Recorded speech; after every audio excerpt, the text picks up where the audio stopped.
All right. Well, thank you everyone, and welcome to those of us who are joining us. I'm really excited for this conversation. I think someone was asking me earlier, like, why we're doing this? Like, why did I want to do this? And I think it came about because I was trying to think of something like insightful to say about being 40, and I was sort of racking my brain and couldn't figure out like what to say. And so I just figured I'd like invite a bunch of other people who would hopefully have more insightful things than me. So no pressure, everyone. You've got to say insightful things about life. But we are going to start by just going down the line, and I'm going to ask everyone a quick question just to get everyone talking, and then we'll dive in and do some more individual, more personalized questions. Um, I don't know what has happened to Joyce over here. But why don't we start with, I'm going to start by asking everyone to give us just 3 words that summarize how you are feeling about your age or life, or just 3 words that like come to the top of your head right about now. And so we'll go down the line, starting with Spencer. Okay. The first two are too old and too young. I know those aren't words, those are phrases, but I love too old and too young at the same time. And the third one is uh hmm gosh. Novice. Okay. So Spencer, you're the youngest one in this group. So when you say you're too old and you're telling all of us that you're too old, what do you mean by that? Like, what exactly does that mean? I just started law school and I'm now, I'm doing law school after a brief career elsewhere, and I'm now older than everybody else in my class. So I feel like even like getting into a new thing, I'm trying to change lanes, get into a new profession. I'm too old to do that already. In 3 years since I finished my undergraduate. Wow. All right. Kevin, what are your 3 words? Well, first, just in case anybody who doesn't know me, I attended Boston College with Dave when he was an undergraduate. I knew him when he was fat, so he's much skinnier now. So I just wanted to mention that. I know him through a lot of range of emotions and physical transformations. So I wanted to put it out there during our decade. You better not edit this out, Dave. Nice try. But for three things for me. Uh, uh, 3 words for me: monotonous, especially during COVID, kind of doing the same thing over and over again, especially with kids. It's been tough, especially with 4 children that I have, and it's just getting through that monotony and getting through all these steps in life where it's hard to have time for yourself. But I'm encouraged because there's a lot of things that I want to do, and I can see the promise within my family and with my friends around me that things that I want to do. Okay. That was slightly more than 3 words, but fine. I'll try to explain myself on why I have these 3 words. This is a lightning round. Okay. Mariah, you're up. Okay, I'm a teacher, so I'm going to stick to the rules. Thankful, proud, and warmed up. Okay. Anne, see you next. Okay, I will try to kind of stick to the rules. Vibrant, don't care, and care deeply. And Audrey. Free, curious, and ready. Joyce, you are up next. Oh, thankful, excited, sometimes a downer. Okay. No. And Grandma Ball. I'm blessed, I'm grateful, and I'm fulfilled. What was the last one? I'm fulfilled. Oh, wow, wonderful. Nice. Well, hopefully we'll be able to dig into all of those words and thoughts throughout the course of our time together. We are going to start back with Spencer. And so, Spencer, I wonder if you could just give a very quick overview, who you are, your name, where you live, just 1 or 2 things about you, And then if you could teach the rest of us a phrase that you kids are using these days, realizing We that can repeat, please, the next Spencer. youngest person on here is a whopping 39 years old. So you've got some room there. Okay. I'm Spencer. I'm in Berkeley right now, but I've moved 4 times in the last 2 years, which I think is part of what it is to be a young person today. So you just gotta have to pick up and go wherever the job needs you. I come from a very brief career in politics where I worked on the Hill and before that in the White House. And that's how I met David, was through my parents and friends in Washington, D.C., which is a lovely town. But now I'm in Berkeley. And I just started law school, and it's a very exciting time to be a 25-year-old. I love this question because it totally shows that I am not your average millennial. I'm a 72-year-old at heart and a 25 and like maybe a 35-year-old on my face and my hairline. Um, but only 25 years around the sun. And so I actually had to look up millennial phrases in preparation for this panel because I couldn't think of any. So these are some of the favorite ones that I got. My favorite is the word yeet, which is a verb usually. It can be used very liberally. Yeet, Y-E-E-T. And to yeet means either to essentially, it means to do something quickly and without any regret.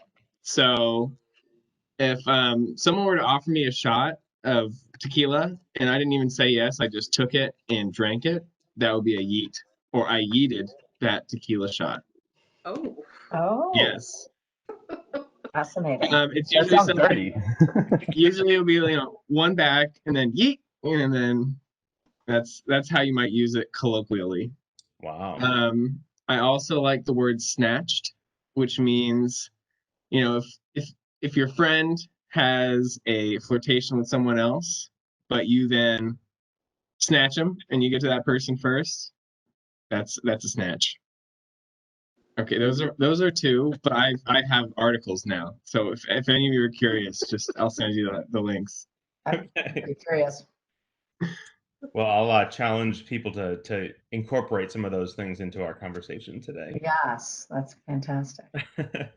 Okay, so Spencer, you can tell us roughly how old you are, or exactly if you'd like. But so you're in your mid-20s. Can you reflect on or tell us like how you think your life has changed, or what is different since you started your 20s? Like how have you grown in that time? That's a good question. I'm gonna be 26 in 2 weeks. And the biggest change is, I mean, it's a change, kind of like from adolescence to mid 20s. The whole concept of the world is bigger than you is hard to wrap around. Working in a professional life is a new thing, and just kind of concept of things take a lot of work and big ideas. It's hard to put your daily grind into a vision. It's hard to keep both of those at the same time. Whereas when you're in college, it's all about vision. You're never talking about the practical aspect of getting from A to B. And so that's been the revolution of my 20s, is just figuring out, what are the incremental steps that it takes to build a life and realize a vision that's bigger than yourself or bigger than any organization. Mm-hmm. Great. And so like speaking of that like vision like and of the future, like do you have a sense, is that like emerging in your mind, like what your sort of hopes for the future are? Well, I think maybe that's another part of how it's hard to be. And I don't know, and I don't think any of these things are unique to anyone's 20s, but maybe it's more true now than other times in your life. But I feel like I've got a million visions. I just did this little mini career in politics, which was exhilarating and exciting, and I got to work for a member of Congress who was like, my personal hero. But at the same time, I had lawyers in my life, and I really admired what they did, and I want to do something similar, which is why I wound up in law school. And now that I'm in law school, I keep suffering from this grass is always greener syndrome, where I have a vision of like, well, what do maybe I do this for a decade, but does that really make few hundreds of thousands of dollars education worth it? Don't I have to do this for a lifetime? But what are all those other exciting things I want to do in my life? And so, gosh, David, I'm not even answering your question, but I feel like I have a million visions in one. Now I have this idea of what kind of lawyer I want to be, and it comes from working in the Hill and the sort of work I did there. And I don't want to get too into it because today is David's day, but I want to be a lawyer. That's where I am today, and I can see 10 years in the future, hopefully. But goodness knows that'll probably stretch to be a lifetime to get to where I think I can go. Yep. No, I love it. I love the notion of having a million visions. Like so many roads open to you. So that's exciting. Does anyone else have any questions for Spencer? I just always thought that I didn't want to be in your position because you have so many choices. And when I was your age, I didn't feel that as though I did. And so that's why I think it's kind of harder today. I mean, I actually sat down with the like employment outlook handbook that the Department of Labor puts out, and I sat down and I looked at what I was good at and how I could make a living, and that's how what I determined to study in college. So like I narrowed down my scope to just, and it came down to either being a librarian or a social worker. I mean, that's how granular I got. And so it's just interesting listening to you, because now it's as though there is a 1,001 possibilities out there. And you're just trying to figure out if you can land on the right one that'll keep you interested and make you happy and be worth the amount of money you're going to be spending to get the education and all of that. So just interesting. Yeah. I mean, I feel like, yeah, I have all these ideas of what could be, but then in my classes, again, I'm with folks that have never worked in a professional setting. And for them, I'm narrow-minded on what I want to prosecute. My idea for what I'll do, I want to prosecute sex crimes. That's what I worked on most of all on the Hill.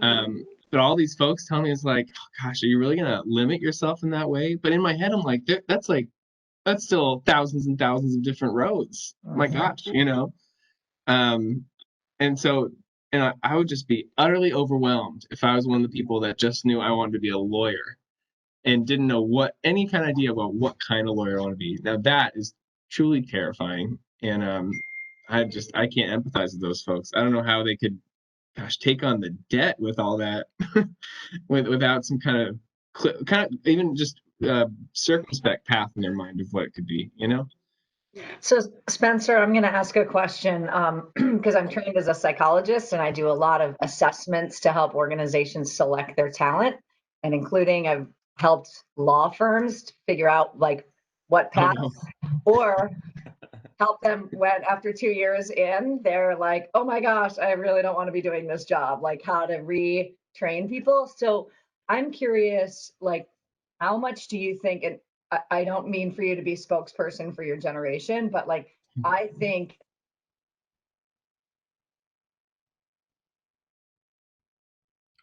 What a technology. difficult moment to lose sound. She's gonna make us wait. She's gonna make us wait. It's a cliffhanger. Cliffhanger. that very moment. Oh no. We don't want you to be a spokesperson for your generation. But do you think that personality matters for jobs for the future? Gosh, I can't speak to what was, but it seems now that they're like just the sheer volume that any organization has to sift through to get a person, to get the pool of people they're going to actually interview. must be gargantuan because it's the barriers to submitting your resume and your application are so low. You know, it's just everything's on the internet. I mean, I remember when I was applying to my first jobs after college, I submitted about 400 different applications, and I heard back from 20. And that's just, I mean, that's what every person my age, that's the kind of the ratio that they expect. And even those, the only ones I got called back from were people that, you know, I had some kind of connection. Like I worked with someone, some organization, you know, I had a network. And I know that's how the world has always worked. But my point in answering your question is there's a big cutoff, you know, that is nothing to do with personality before you ever get to the person part. Yeah, so I think that's the real dynamic nowadays. Super interesting. Thank you. All right. Well, we can come back to Spencer later, but let's move on for a moment. Kevin, you're up next. You are in your late 30s, bumping up on 40. He does seem to like to emphasize that, Kevin. Yes. Come up several times since he's crossed the threshold. Right. Well, he crossed that threshold. That's why he keeps bringing it up, I think. I think you're right, Am. But so we graduated college when we were, what, 22 or something like that. So I wonder if you could like think back a little bit in time to like, what were your like goals and priorities at that time? You know, you moved to New York, down the street from Mariah. You know, what were your goals, priorities? Like, what did you think you wanted to do with your life then? And how has that changed till now? Well, first off, I just wanted to, you know, reintroduce myself like Spencer did. That Kevin, I live in San Diego currently. I do a job in finance. I do public finance. I don't know how I became friends with Dave if I worked in finance, but we're still friends anyway. So we're still doing all right. Spencer, you mentioned that you had a lot of money and I didn't. So right. Well, that's true too. I mean, I spent a lot of money on you too. So Spencer, you mentioned that today is David's day, but the David's who I know every day is David's day. So I just wanted to put that out there. So, you know, since we've known each other from college, I can say these kinds of things. So I just want to put those things out there. And you know, one of the things is where Dave and I really became close friends is we argued a lot in college, and we would take different positions on different things from abortion to this, to that, to everything else. Sometimes I'd play devil's advocate just to get under Dave's skin quite a bit, just to see where he would argue and how he would react to things, even if I shared the same position as him. But I do want to mention that we did have an argument. We did have a conversation. We were in downtown Boston, right on Boylston Street. We were at a Starbucks where David Tisu did argue against gay marriage, which I was shocked about because I was on the other side. I was completely shocked about that. I didn't know he was gay at the time. I had no idea. But I was completely shocked on where Dave came out on that. I was playing devil's advocate. Well, maybe you were, but I don't know. I don't know, because usually if you would have said that, I may have said the other thing. So you started off, so I didn't know where that was going. Maybe you can explain yourself a little bit later to this panel, but that's my background. When I was 22, what kind of priorities and goals did I have? Maybe I'm a little unusual, but I always had the goal of being a good father or trying to be a good father since I was a kid. And that's something that I had when I was 22 years old. Now, my priorities were different, though, when I came out of college and I went to New York and did things, because I wanted to live in the fast lane and do stuff and experience the world and travel and do all these different things. And now that, you know, where I am in my life, I think I realized with goals, at least, I still want to be a good father, but I realized that it's not just about my kids. I need to have my own life too. And it's a strange realization for me to be like, all right, I have 4 kids.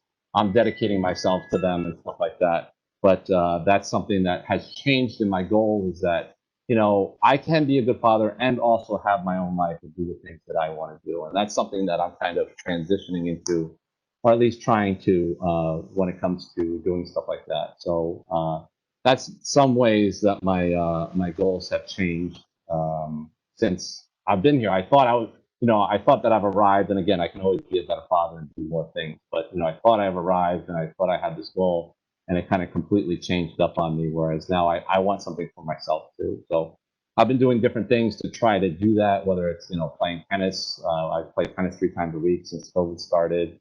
and doing stuff like that where hanging out with friends more and making more time for myself rather than just for myself. So that's something that's changed a little bit within. That's cool. Can you talk a little bit about like the fast lane and what you mean by that and what was good and bad about it? Well, I don't mean like drugs, sex, and rock and roll kind of thing. I meant more just like as Spencer says, like when you're younger like that, the world is at your fingertips, and that you can go in a lot of different directions. I didn't know what I wanted to be. I know I wanted to work in some sort of finance, but I knew I kind of wanted to be in New York, but I didn't know where I was going to end up. All these different things. So for me to end up in the city, it was exciting. But looking back on it now, I didn't take it full advantage. I think, as your priorities change as you get older, I didn't take full advantage of the city while I was there. Like there's so many arts and culture and this and that and everything else that I didn't get to take advantage of because I wanted to go out drinking every night or, hang out with my friends and then, or just spend time with my girlfriend just going out to eat and stuff and doing those kinds of things. So I think that's some of the things that kind of have changed. And looking back, there were goods and bads about those different things. And the one thing I definitely regret is just, every time Dave Sue came around, I had to pay for his bill on everything because he was a quote unquote poor college kid and everything else. So that's something that happened because I had a job and I worked in finance. So I just had to kind of, bring the slacker along with me. So That is true. That did happen. I had to eat several meals since then. I'll just record note. I think my one husband or buy you some two. meals. Okay, great. Can you tell us about something that you're proud of from your 30s? I think I am really proud of this, and I could go off like they do at Wheel of Fortune and talk about my 4 children and list them off, but I don't want to talk about them. I think I'm really proud of is I've been able to make new friends, and that's something that was always not hard for me, but I always were like once I left college, I had high school friends and college friends, and I had my friends. What other friends do I need if I have those people with me? And then moving to San Diego and doing different things and not really knowing a lot of people out here, I was like, all right, well, I have to focus on my kids and do these different kinds of things. And I wasn't putting forth and making an effort to develop relationships. And that's something that I'm doing now with other people who live out here that, yes, I still have my high school and my college friends, but now it's really important for me to develop those friendships that I get to see more often and do that. So that's something that I'm really proud of. Wonderful. Does anyone, I'm maybe breaking my own rules now. Does anyone else want to comment on making like new friends throughout life? I know that I've met many of you since my younger days, but does anyone have any reflections on that?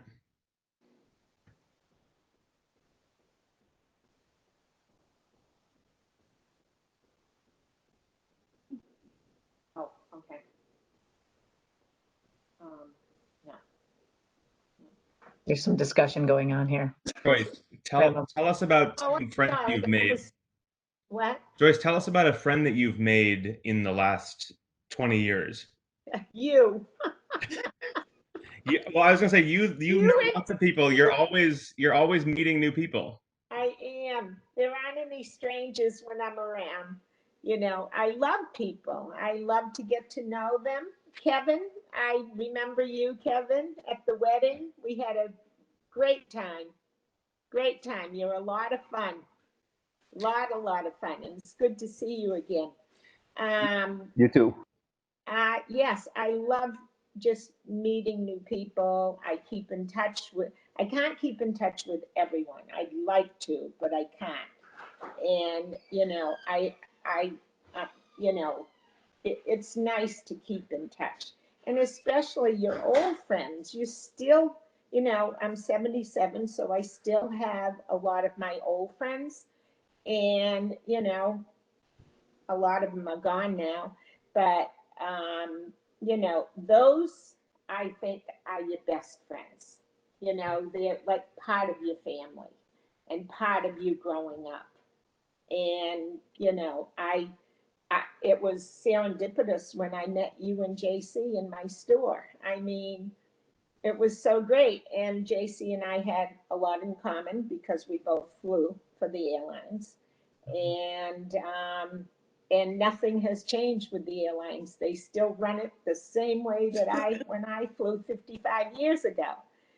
And so when I talked to JC about it, it's like they haven't changed any policies. And so where was I going with this? Well, Joyce, do you have any recommendations? So Kevin is starting to like branch out and like meet new people in his late 30s. Do you have any advice for him on like how to go about doing that? And imagine Kevin having a problem meeting new people. He has a wonderful personality. I met him at your wedding and we had the best time. I loved his personality. He's fun, he's witty, he's smart. He has everything going for him. So why would he even have a problem meeting anyone? You need to update your Tinder profile, Kevin. Oh, wait, never mind. Oh, sorry. Yeah. Thank you, Joyce, for speaking up on my behalf and saying some very nice things. But I think it's just it's putting in the effort to really develop relationships, because you could see someone and say hi to them and stuff like that. But for me, it was hard for me to like organize doing stuff without my kids or without anybody else around to develop those kinds of relationships. And that's what I had a hard time with, is that I met a lot of friendly people, but I never really developed any friendships outside of even college or the early 20s. And once I moved away, it was totally different for me. So it was trying to develop those relationships and actually putting an effort. And I think that's something that it took me to do in order to develop those friendships. Is it because you moved a lot? Is that what you're saying?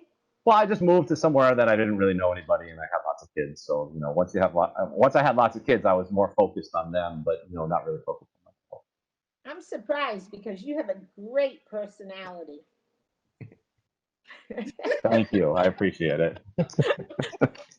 Wait a minute. When am I going to California to stay with you? Anytime you like. You're more than welcome to. All right. Nice. Wonderful. Did I answer your question? You did. That was Okay. perfect. And we'll come back to you, Joyce. Can we move maybe to Mariah next? Mariah, maybe I keep forgetting to ask people to introduce themselves. So maybe you could just very briefly introduce yourself and talk about a personal innovation that you are most proud of from the last decade. Okay. Well, hi, everybody. I'm Mariah. I'm another Boston College friend, remembering David Sue double his size. And I live in New York City. I've never seen these pictures. We need to see them. So since college, I've lived in New York City, so I've been there for about 20 years. The same street the whole time. So I lived on 84th Street and then recently got married, and we bought an apartment a block down from my studio. So always on 84th. And I work at a nonprofit called Children's Aid, and I run a bunch of preschools that are funded by Head Start money. And I was thinking about what a good innovation was, and it actually was related to my 40th birthday. So I'm a quarter into 40, so my birthday was in July. And one of the things that I did on that birthday was we, during COVID, our families have, like many other people, been very nervous to leave their homes, but a lot of undocumented families. And just 3 weeks into COVID, they told us that they wouldn't leave their homes because they were convinced immigration was waiting outside to scoop them up, and that the whole COVID thing was just a farce to kind of take everybody, away, which was a terrible thing. And everybody had been running out of groceries because they wouldn't go outside to shop.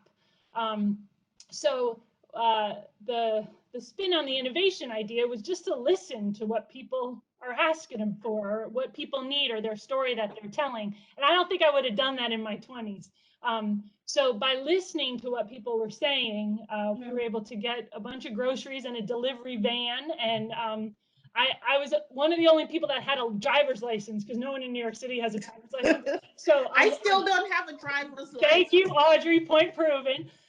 So there I was, like, driving the delivery van on Wednesdays, and it just happened to be my birthday, getting to drop off all these groceries. But innovation of listening to people or asking better questions. I think I've gotten better at that.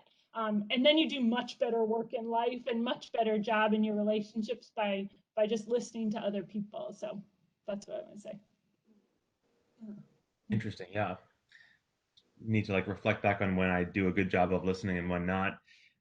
Why do you think you didn't do such a good job at that in your 20s or 30s? Yeah.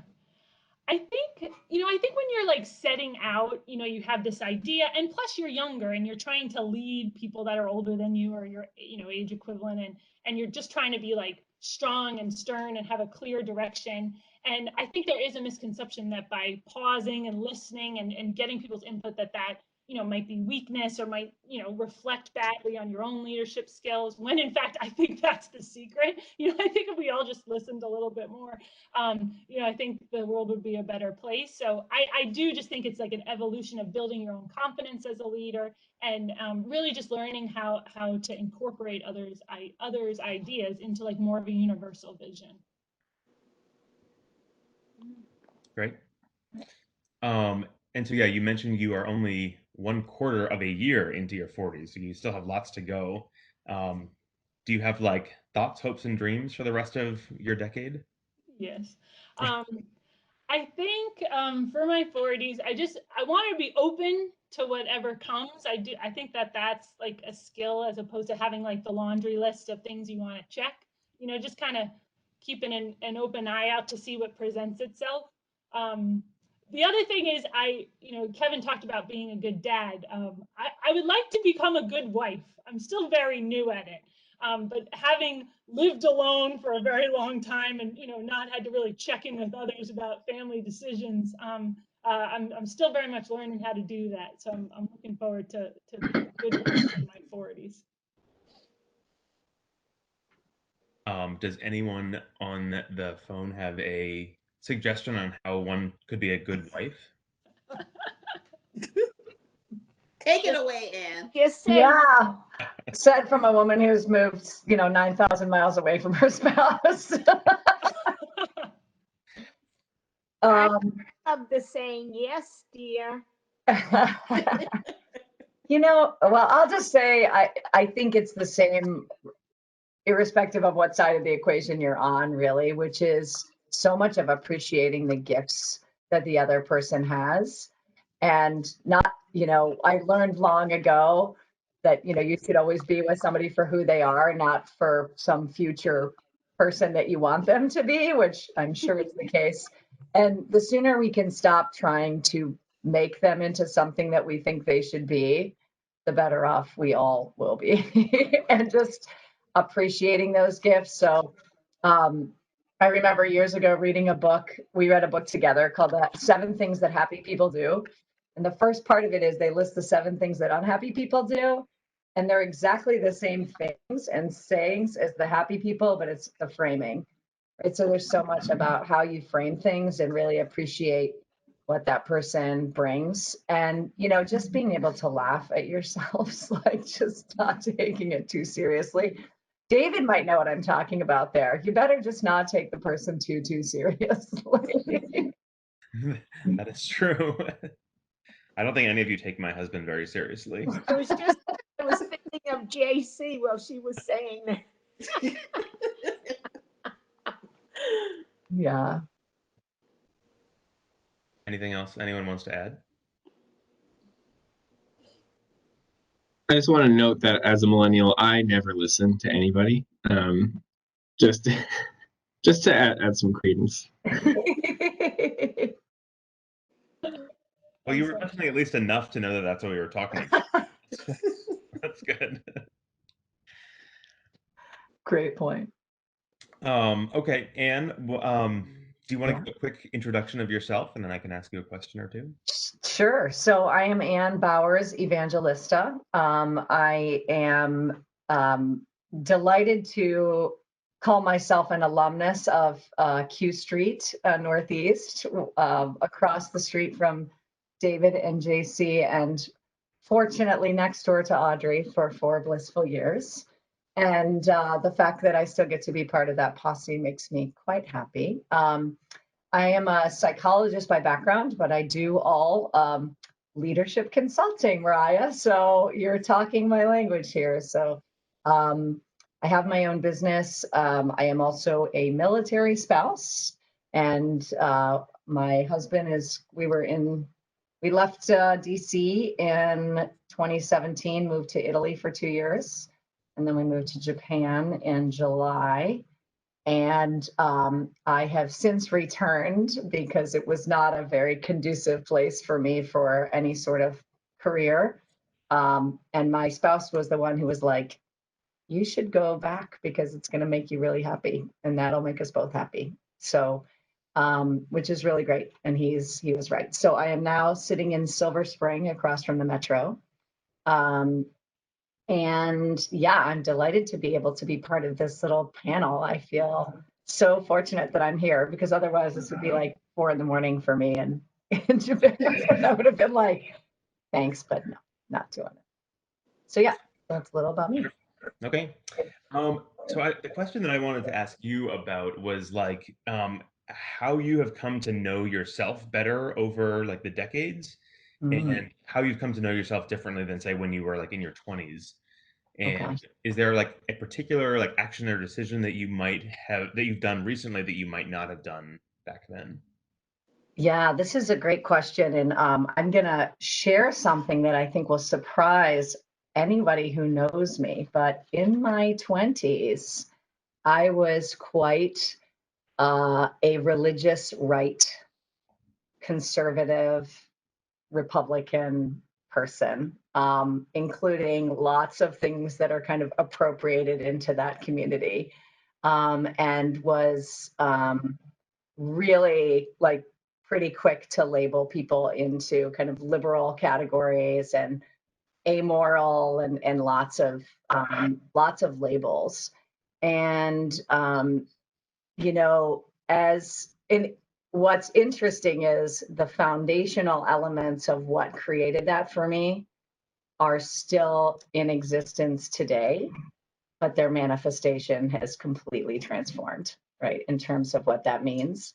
So I've always been somebody who's cared quite a bit about social justice issues. And so, you know, it's interesting to watch my own evolution and kind of coming to terms with what I was telling myself I believed in, that I could just at some point in a corner. And it's like, you can't even see, I couldn't even see that person anymore. It was like a part of me that was a chapter that I couldn't flip back to. And it's still a part of who I am. I mean, I can say the same thing. I'd been married for early graduate school days. So I got married at 30 and was married for a couple of years. And that's all part of my history. And it's part of what makes me who I am. And I don't regret any of those things because they really do make me the sum total of who I am. And I wouldn't be the person that I really love and appreciate now without those experiences. And I hope that those, you know, some of the ways that I used to view the world help me to have a little more empathy and an understanding for people that I might kind of on surface disagree with, but recognize where they might be coming from. So I think that's one thing in particular that's real when I look back and I think, you know, really my identity on the surface looks so different. The core of who I am was probably the same, you know, but what that looked like was really different. And then I was thinking about something that I've done that I wouldn't have done before. And it's this coming back. You know, I love being married. I love my husband. Anybody who knows him, you know, clearly, like he's the highly favored one. I mean, hands down, Audrey. And so, you know, Audrey's like, if the two of us come in, she's like, basically puts her hand on my face. So he's a wonderful human being. And I really was excited to be married to him. And I think that for me, that identity would have kind of subsumed all my other identities. And kind of coming back to a little bit of what Kevin was talking about, like I need to be working. I'm a little like a Saint Bernard. Like I need it. Oh, I hate technology. Mhm.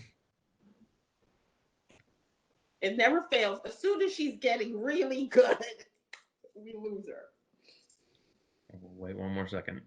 Well, I liked how she described her husband as the.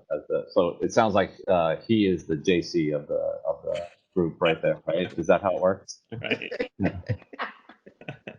I think one of David's friends said, "You come for David, but you stay for JC." I love it. I love that. I love that. So, Dave hates it, and I love it even more. and you were Am I just back now? we You're- were sitting here waiting for the I next could hear your sentence, and you lost. conversation. Yes, I get all warmed up. So I don't know where you heard me laugh. you said you need to be working like a Saint Bernard. Yes. Yeah, but I also feel like that's, you know, that part of my identity couldn't get met in Japan at all. It just wasn't feasible. And kind of, you know, back to what Kevin was talking about, like these multiple identities that we have. And when we can't access part of that, it doesn't make us as good as some of the other parts of ourselves.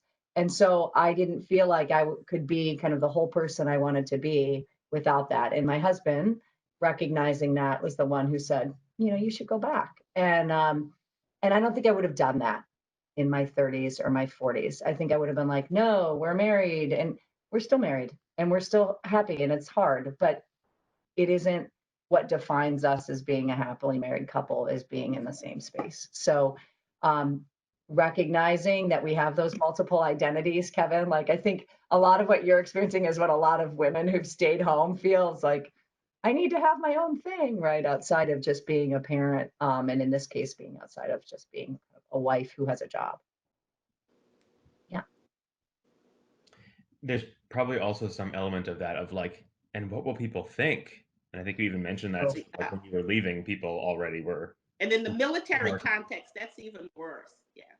Absolutely. And, you know, the military is its own animal and it's very difficult. It's interesting talking about friends. I was thinking about that, and I don't want to take up too much of the microphone here, but I, you know, having to reinvent yourself on some level with respect to relationships in each of these situations, you really do have to think about what am I open to? You know, what am I willing to allow, who will I allow into my space? Yeah. And becoming friends with people who are really, really unlike me in so many ways, and being able to appreciate them. And part of that was I didn't have the choice of just being like, well, it's really easy for me to go find, you know, David and JC and Audrey and hang out and we can all talk about the things we all like to talk about. I didn't have that. So really being able to develop those relationships with people who offer a whole different perspective. So that's been a really interesting lesson learned for me. Wonderful. Well, and you've touched a little bit on like your travels around the world in the last couple of years. But I wonder if you have any reflections on how visiting and living in other cultures has enriched your perspectives. Oh, that's a great question. Yes. You know, living, one of the things that's really interesting about living overseas is, um, you know, every time I'd come home or talk to so many people, like, oh my gosh, what do they think of us in Italy? Or what do they think of us in Europe? Or what do they think of us in Asia? And I'm like, you know, they don't spend all their time thinking about America. I know we like to think that they do, but they're kind of got their own stuff going on. Like there's an egocentrism, and I think it's true probably no matter where you live, but we do have this interesting view that like the world is obsessed with our politics. And I think we're interesting, but that was really an important lesson to me, was not everybody's thinking about us all the time. You know, I think that, you know, there's, as for anybody who's traveled, you know, it is what opens us up, right? It is part of where education and learning really, really comes into play in amazing ways. I think that what's amazing is how you can connect with people even when you don't speak the language. Dave used to have pretty interesting and fun conversations with our next door neighbor in Italy, who was 84 and didn't speak a word of English, and Dave didn't speak a word of Italian. But the two of them could have a conversation for quite some time. And really being able to appreciate what other cultures bring. I was reflecting this morning on, I was watching somebody point at something, and I realized I was reacting with a Japanese mindset, which is you never point, right? You just don't point at anything. And, your hands are like this, or you hand everything with, to complete the circle.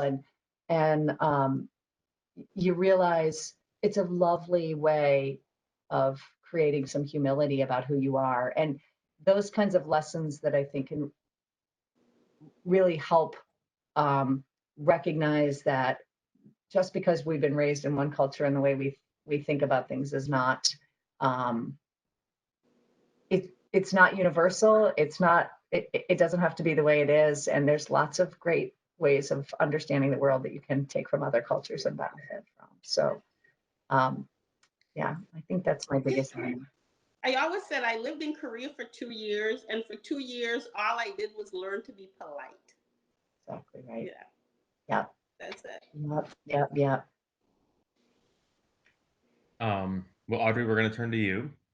Do you want to just say a quick hello and introduce yourself briefly? I am Audrey Thomas, and I am old. I am 62 years old. Old, David. I could be your mama. And that is so sad. Oh, That is so sad.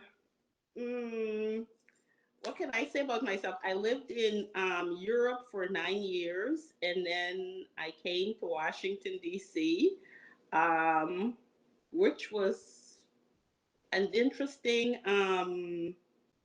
transition, I guess. And then I eventually found myself on Q Street directly across from JC and David. And here I am. Wonderful. Well, so I wanted to pick up on, Anne was just talking about travel. You just mentioned travel again. I wonder if you could talk about, you like traveling across the world. How has that changed your identity and the way that you've seen yourself, especially as a Black American and a Black American immigrant, as you remind me often? What has the effect of that travel and changing experiences been?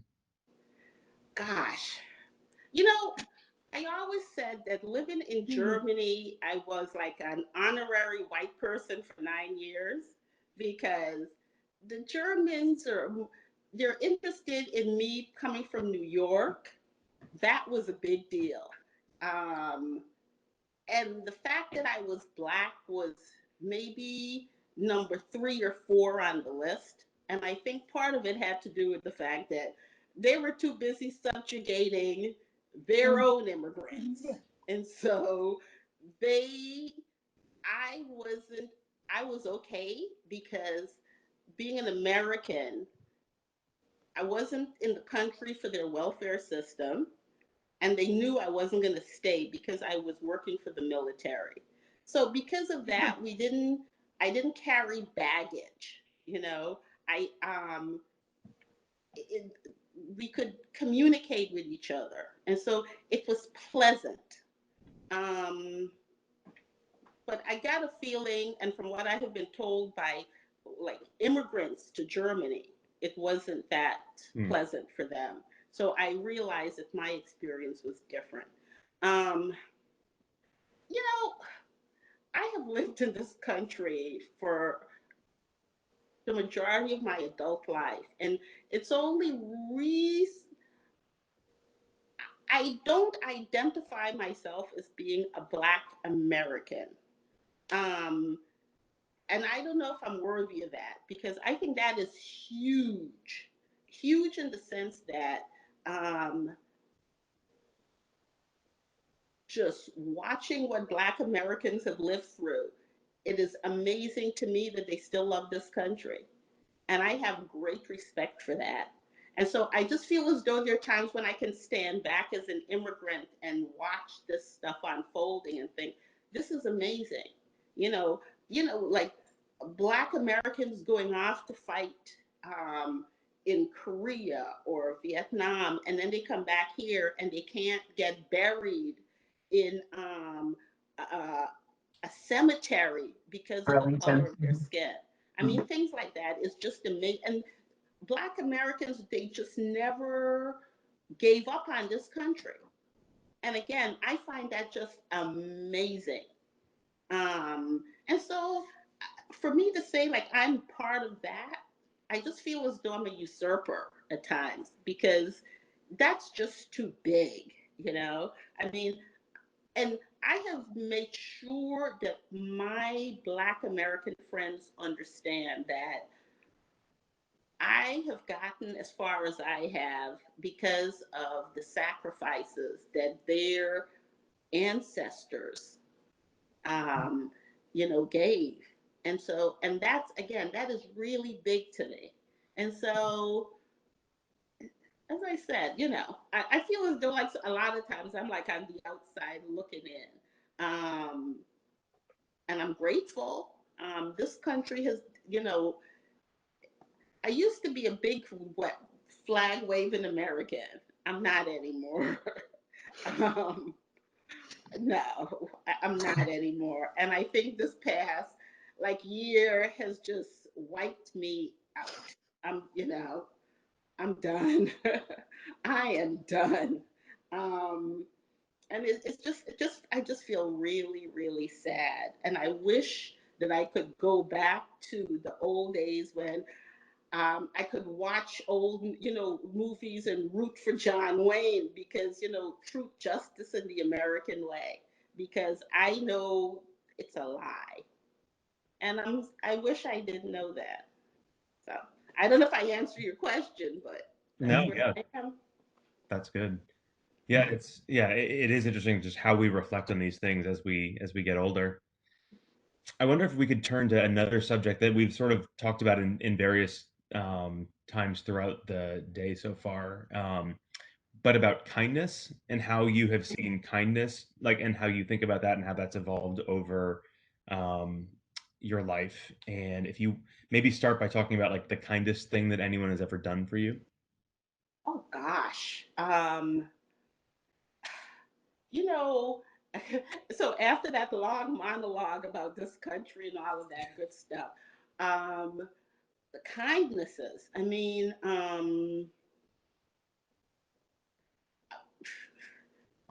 when we came to this country, my mother and I, we had like two suitcases and nothing, nothing.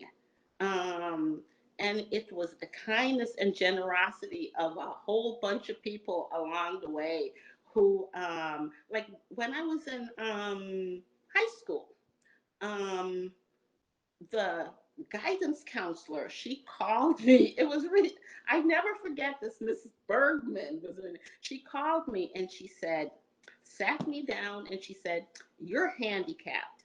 And here is the phone, the information for the Office of Vocational Rehabilitation. And you need to go there and they're going to assign you a social worker. And they will pay for you to go to college. And not only that, they will pay for you to go to graduate school. And all you have to do is maintain like a B average. And she said, the state of New York figures it's cheaper for us to pay for you to go to school and get an education rather than give you a check every month. And so we're going to make sure that you get an education so you can take care of yourself. And so that's what I did. And those people, I mean, it was, so I'm in school and everything is paid for, and I'm not allowed to work, and I don't have any money because I can't call home and say, I need spending money. So I called my social worker and she said, oh, we'll give you a stipend. So I used to get from the state of New York $15 every week.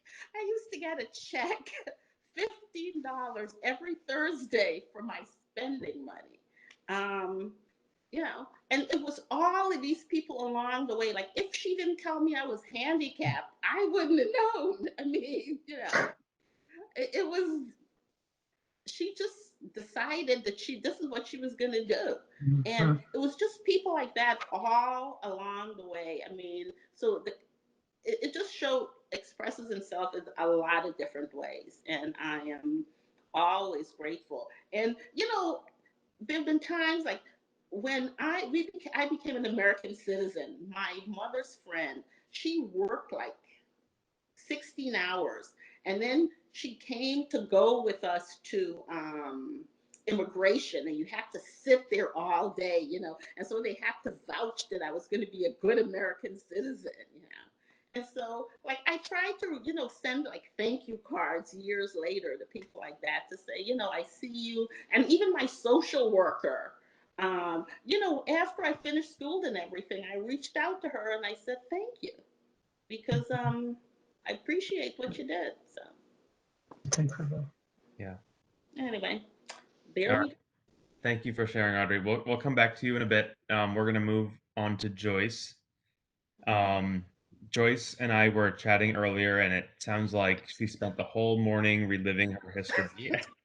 So, Joyce, is there anything that you uncovered that comes to mind from your morning of reminiscing? Oh my goodness, there was I went through the 50s and the 60s, and you know, 60 there I mean the 50s were great. I was still in school. I graduated in 59.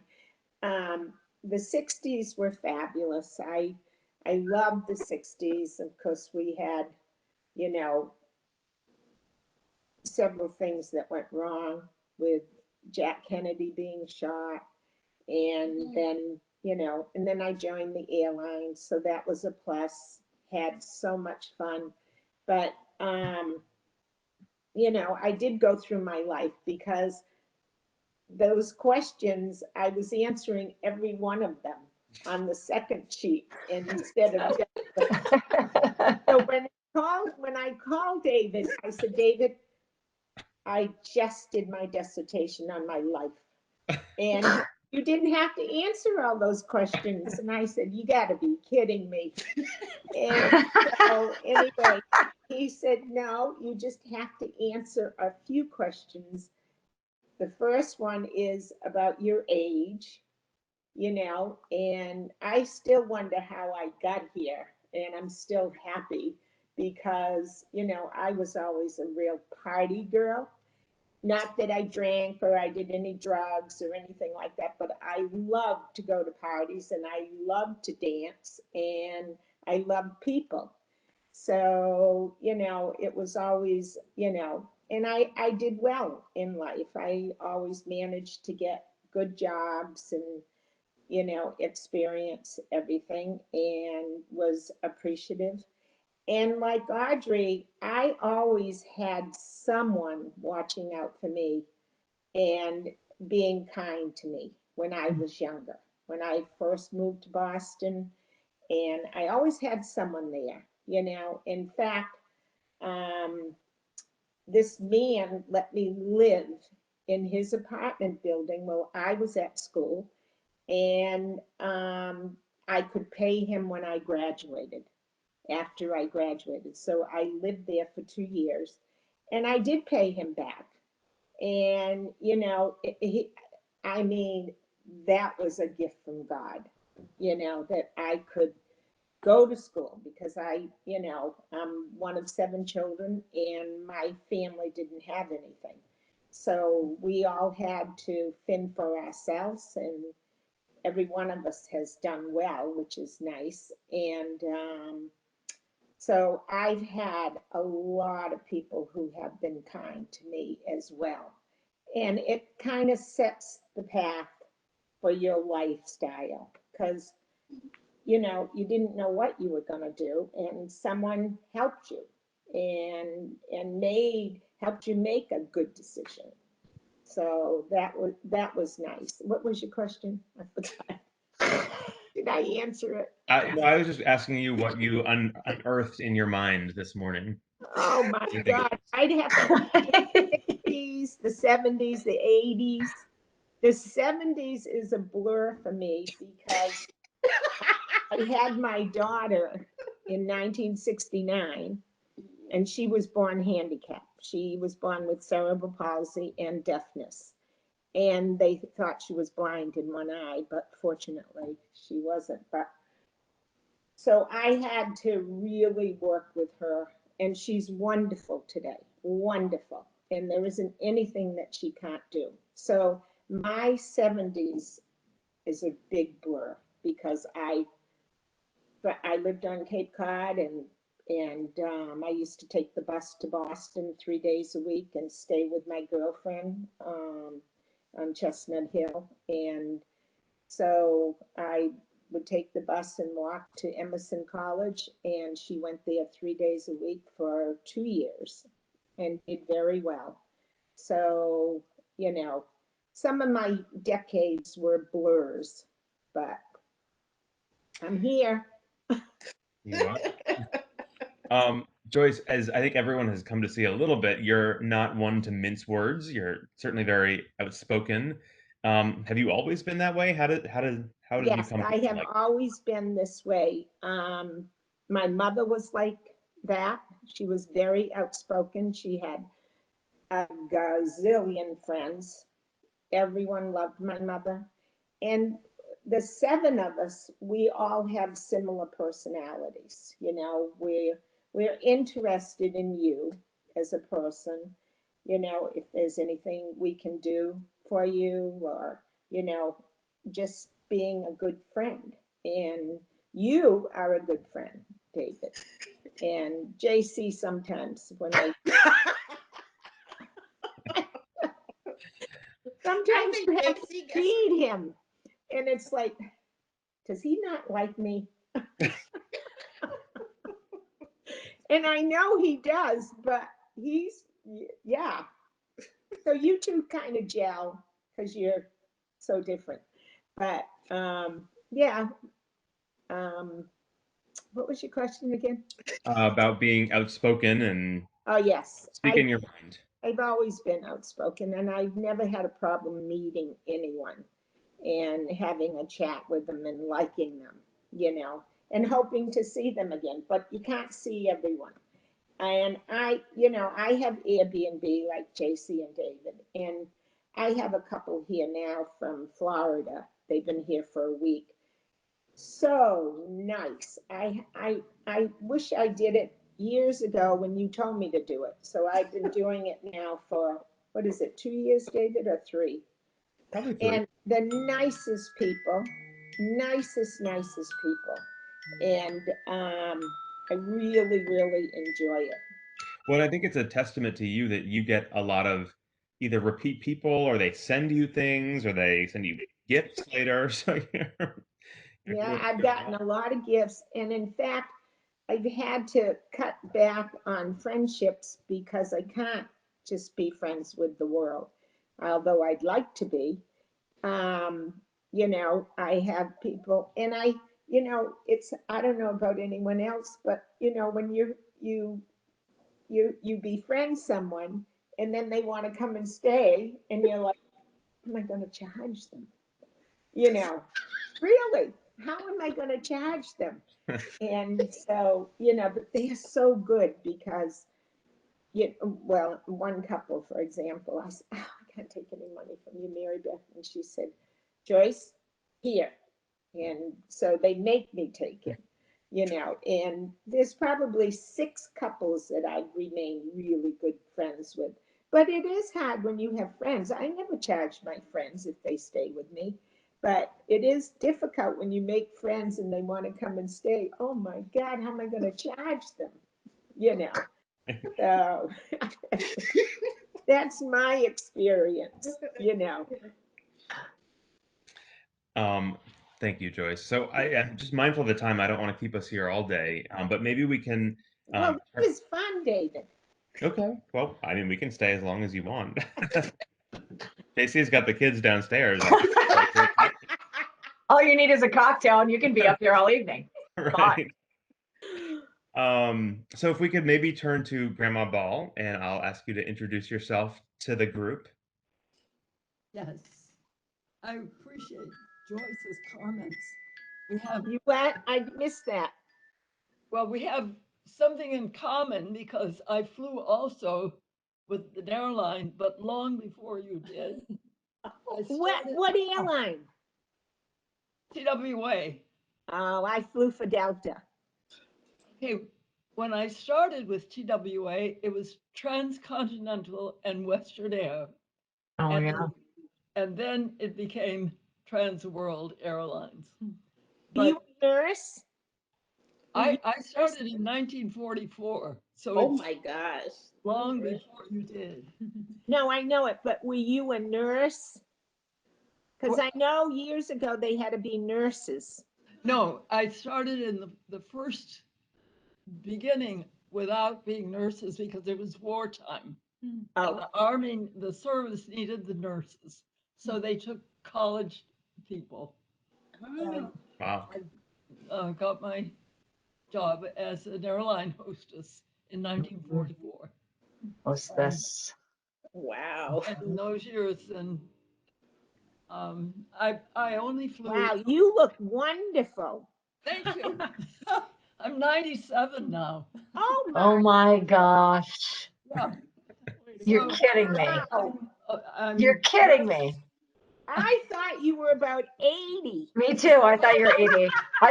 I thought you just crossed the threshold into the 80s, which is why you were on the call. Like low bar.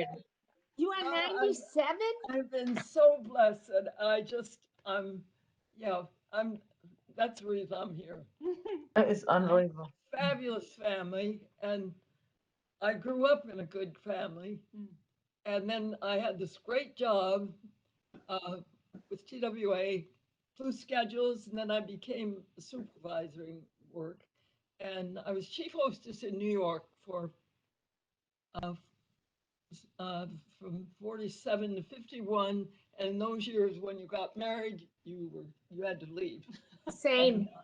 Yeah. Same. And then Not unbelievable. I had a wonderful family of my own. And now I have grandchildren and and great grandchildren. I have 9 grandchildren and 9 great grandchildren. That's great. Can Yes. I ask you a question? Yes. What do you attribute your good life, good health to? Well, The longevity. Well, I think it's my family. Part of my family had my mother lived to be 98, and some of my father's family lived also a long time. But people smoked in those days, and I think that cut your life. And I smoked really young, and then I never smoked again. And I don't think I inhaled and all that. I think that makes a huge difference. Yeah. You were a cool Familiar. smoker. Sounds familiar from something. But I think that my best thing is being able to volunteer, since when my family all grew up and were gone, and I was able to start volunteering. I read to the veterans every week at the nursing home, and they wanted a reading circle, and I read to them. And then at the same time, I worked at our museum here in Daytona, which is very distinctive. And I've been now reading, I-95 became so terrible that I couldn't drive up to the nursing home anymore. So I've been reading to the people in the retirement home here. But since COVID, I'm home. And I'm so excited because Mariah and my daughter are here, and it's so exciting. That's so great. Yeah. That is Lovely. that's a wonderful story, and God bless you. You Thank look you. wonderful. Oh, I feel so blessed. That was one of my Your 3 words. yes. So That is amazing. but I've loved listening to all of you. You're wonderful people. Oh, Yeah, thank so are you. you. Yeah. I wonder if there are like any things that come to your mind that you're most proud of from your life, whether it's from work or your family or people sitting next to you. I think it's my family. Uh, they've accomplished so much, all of them, and I just am amazed and so proud of all of them. Well, it's because of you. You get all the credit. Oh. Thanks, Ryan. Yeah. But and most of my friends are gone, so I am really dependent on my family. And the people that I read to and all, they're happy with all that, but and I That's love reading wonderful. to the veterans because I learned so many things from the books that I've read to them, like the building of the railroads, and because the men loved all that stuff, and and let's see what the first flight around the world was in the U.S. Army Air Corps. It was not nonstop. It was the first flight that they could go around. That was in about 1920, and I don't know. They were wonderful to read to. So Lovely. it's great fun. I'm struck that, I'm going to remember this, that you said that the secret to living a long life is, volunteering and giving to others and that kindness. And something else that you have in common with Kevin that he talked about earlier is that you were very good to me during my graduate school years when I had a cockroach infestation. You sent me something to remedy that situation. He charged me until I was gainfully employed. Did you charge him interest? You should have charged him interest. He paid her interest. He did pay her back interest. Oh, that is so. I started on DC-3s, and they were such lightweight aircraft. That's why I had to weigh so little, because the pilots could feel you walking back and forth when you'd be serving your lunches. You only had 21 passengers. So Wow. Great meals. Great outfits. It's so Great different. outfit. It's so different today because I was on a flight in July, went home to Cape Cod, and the girl couldn't even fit down the aisle. She was that heavy. And oh my gosh. The chief stews would weigh you every time before you get on the flight to make sure, I was 120 pounds. So, and it was like, oh my God, they hired her? The airlines has changed. It's so you could only be 21 or 30 or something. And one of my indirect relatives was hired at age 50. This was a couple for Frontier Airlines recently. So they're hiring anybody. All right, so when I'm done consulting, I'm going to go be a flight attendant. Well, they can't discriminate now. Doesn't matter what you look like, how large you are, or anything. Probably, just for the record, not a bad thing. Right. And it's a good thing they didn't discriminate against loud, because that would be a problem. I wonder if we did meet a lot of people. Great fun. I bet. Was there any? I just wanted to ask before we move on, and just sort of open it up to other people. But is there anything that you heard that people have said today that you wanted to reflect on or think about, or that that you wanted to comment about? David, I liked your question about the kindness, like who was kind to you, and even then Audrey talking about how she sent back thank you notes, like then that was an act of kindness for somebody else. And I just think that's such like a nice circle to think about how we can be kind to others. It's true. I had something for Grandma Ball. First of all, I thought you were Mariah's sister sitting next to her like that. So thank you for joining, and I really appreciate everybody on this panel because it seems like everybody's full of has big hearts in this panel and such. And Dave, thanks for doing this. I thought this. I didn't know how this was going to go, but I thought it was really beneficial. So thank you, Dave. Good. I don't compliment him often, so you're not going to edit that part out, I don't think. But with Grandma Ball, I think the 3 words that you provided were really important. I think, and I didn't write them all down. I think blessed and thankful, and they were, some of us other had words like tough and things of that nature.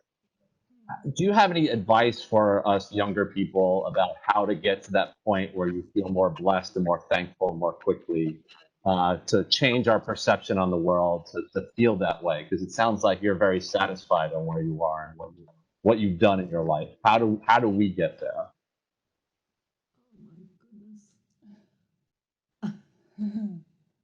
I'm without words at this.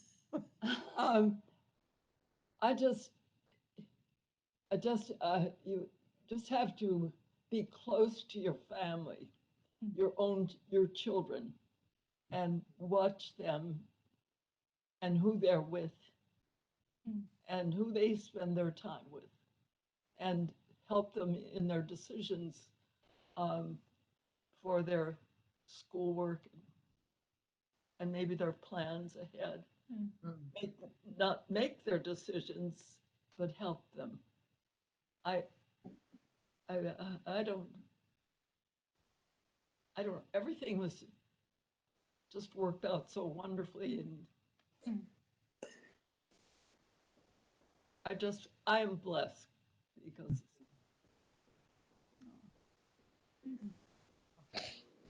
and fulfilled.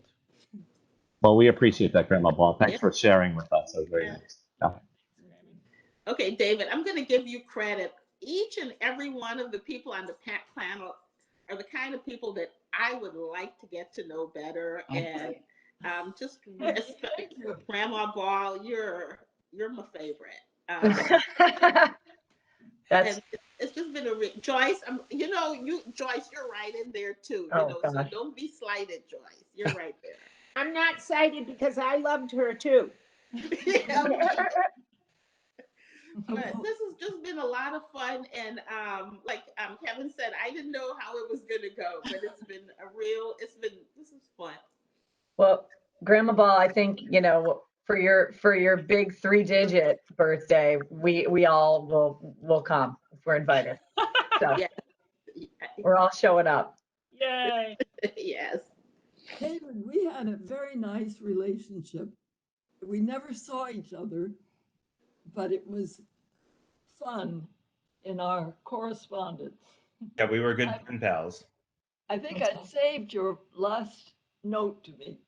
It was so Oh. much fun to read it. I love his notes. They're wonderful notes. Yes. Yeah, the art of letter writing remains fun. Yeah. The lost art. Yes, Spencer, have you ever written a letter? I have a grandma who she's so devoutly in charge. She loves thank you notes. I get a thank you note for seeing her, like for visiting her, and she found an app that you can send postcards and thank you notes with an app, and so now I send them constantly. That's awesome. She sent you the app, like, hey, Yeah, if you want to she's get in like- on this action, you can. right. She's like, you didn't give me a thank you note for those muffins I dropped off the other day, so I found an app. Awesome. Like if somebody gets you soap for Christmas, it's like there's a message.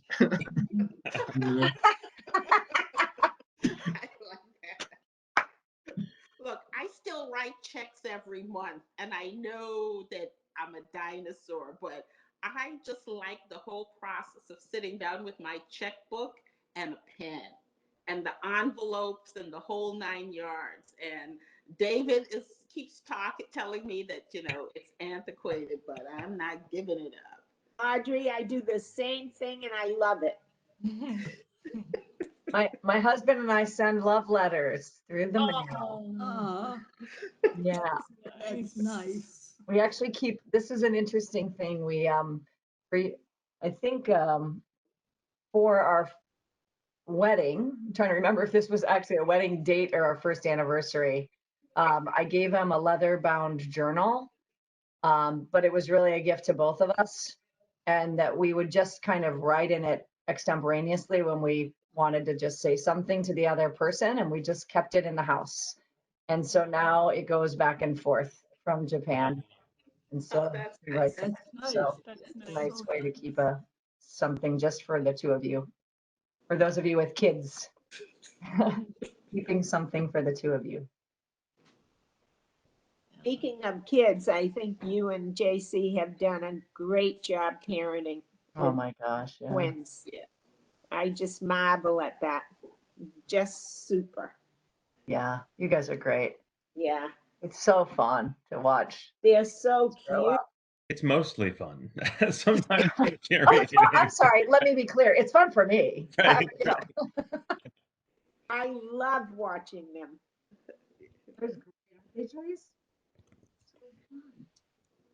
Yeah, you guys are. Well, are there any final reflections or thoughts that anyone wants to get off their chest? Very nice time. Happy birthday, David. Happy Yeah, birthday, happy birthday. David. I was I waiting. can't wait to see what's next on the docket for the birthday anthem. Check the website. There's lots of things coming up. That's But right. I want to also just genuinely thank all of you for this conversation. Like, this is like, again, this is why I did this. Because, like, you know, when we can go and see each other, we have conversations, you actually talk about like real things. And I feel like too often these days, whether it's because of COVID or other reasons, like we're not doing these sorts of things. And so I wanted to, stretching out the birthday wasn't just about spending more time on me, but it's just giving me more Kevin, more Kevin, time say something. to have this sort of communion with one another. So thank you for participating. Kevin, Thank you want a you. commentary? Well, I mean, you know, like I said, like, you know, I'm first of all, I don't know how we got through an hour and 34 minutes without you talking about yourself at once, which is just a shock and a surprise. I'm in awe. I've never seen this happen before, so I mean, that's something. But like I said, I think all of us agree is that there's a lot of full hearts on here. It was really nice to hear from everybody. Dave, you're a huge connector of people, and that's something that I've always admired about you, and that's something that was nice that you brought us all together here today. Yes, I agree. And you've done a great job of doing this, and I learned a lot from each one of you, and I really do appreciate you sharing, everyone sharing here. I mean, it was really fun to do. Awesome. All right. I second. Well, thank you all. Thank So you. moved. We'll talk again Thank soon. you. Yes. Thanks, everybody. Bye Thank you, bye. everyone. Great to meet you Bye. all. Be Joy, well. it's great to see you. Ciao. Bye bye. Bye. Bella. Bye.